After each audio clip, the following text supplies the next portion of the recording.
So for our next fly, we have a gray Hackle Peacock. This is a very, very old pattern. It was an old pattern when I started tying back in 1980s.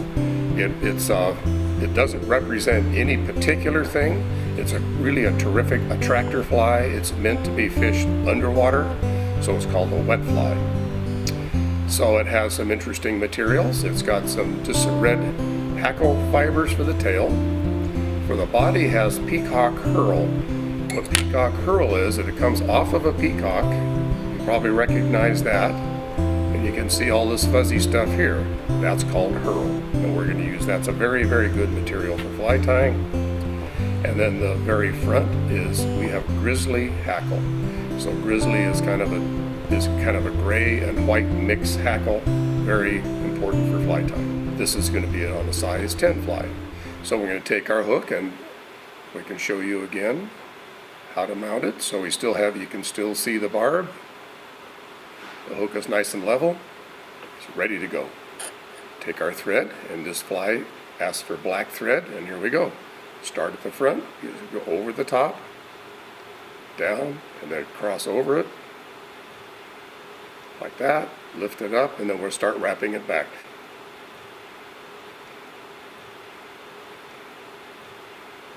Okay, so now we get up fairly close to the end, so we'll trim off that piece and then finish tying the shank or the body like we do on all flies.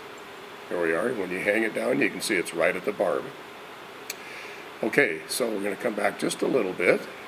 Now we're going to tie in our tail, which is red hackle fibers. And this is not a real long tail, but here's how if you kind of stroke them back like this, see how it's backstroking, and then you can get a hold of some of these fibers. Let's get some nice long ones down here. Kind of pinch, maybe 10 or 15, and then tear them off. Change hands, and now you got that nice little tail. So we're going to hold that, see where it's just sticking out just a little bit over the tail. And here's that same technique again, in between our thumb and finger with a loose wrap. Again, thumb, finger, loose wrap. Now pinch your thumb and finger and pull straight down. That's that same method that we always use to tie materials on top of the hook. And there's a nice little tail. Okay, we can trim this off. Although it's going to be covered up, might as well trim it off. Now we're going to take some of this fancy peacock herl. We're going to take let's take about 4 nice feathers out of here. So we'll just cut those off the stem. Now we're going to hold it by the tips, and you can see these tips are a little bit uneven right now. So for now, we can go ahead and just trim these. We're going to tie it in by the tip. And here's that same process where you hold it on top. Same 2 loose wraps, pinch and pull. And there we are. Now we're right on top of the hook. Now we got it wrapped down right to where we're going to start. Now we're going to advance our thread up to the front. See, we didn't have to trim those. We can just put them under the body. Now this material we can't come up too far because we still have the gray hackle that we have to tie into the front. So now we can take these. What I suggest you do is take 1 wrap. See those nice and fuzzy? Start going forward. Take the second wrap. And this one looks like it's going well. So let's go like this. 3. Just keep going forward. See how nice and fuzzy that is? I don't know why the fish like it, but they do. So if they like it, I like it. Comes up to the top. Remember how we do this? Over the top and down. Once, twice, 3 times. Change hands, pull it forward, 1 wrap in front.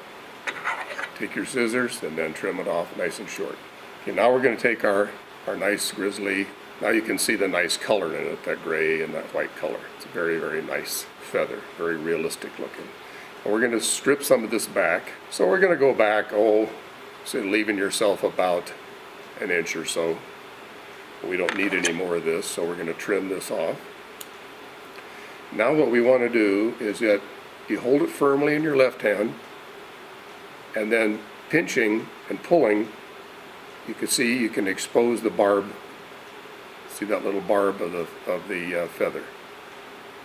We're going to take that and same thing, mount it right up near right behind the eye. Now here's something that's important. You can see the feather has a natural curve. See how it curves back this way? If you turn it around, now it curves to the front. This is called a wet fly. It goes underwater, so we want this curved back. That way, when it's all tied in, the feathers are facing the back and will fluctuate in the water. So we're going to tie that right in front. A couple of quick wraps. We can trim off that stem. See, we still have space up here. We haven't gotten into the eye yet. Now, we can take our hackle pliers and get a hold of the end of that fly, about like that.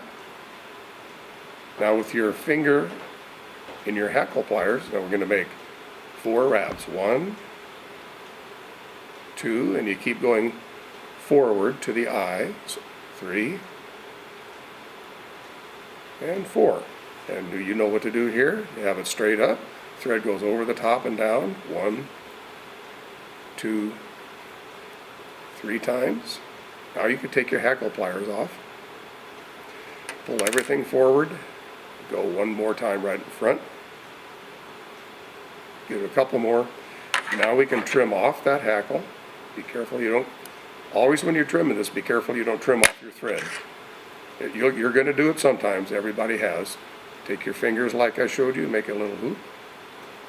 Kind of pull it back, and then we're going to wrap back on the hackle a little bit in there. See how it's going to the back now? And now, while the thread's here, we'll just wrap our heads. So maybe 3, 4, 5, whatever it looks good to you. How's that look? Pretty good?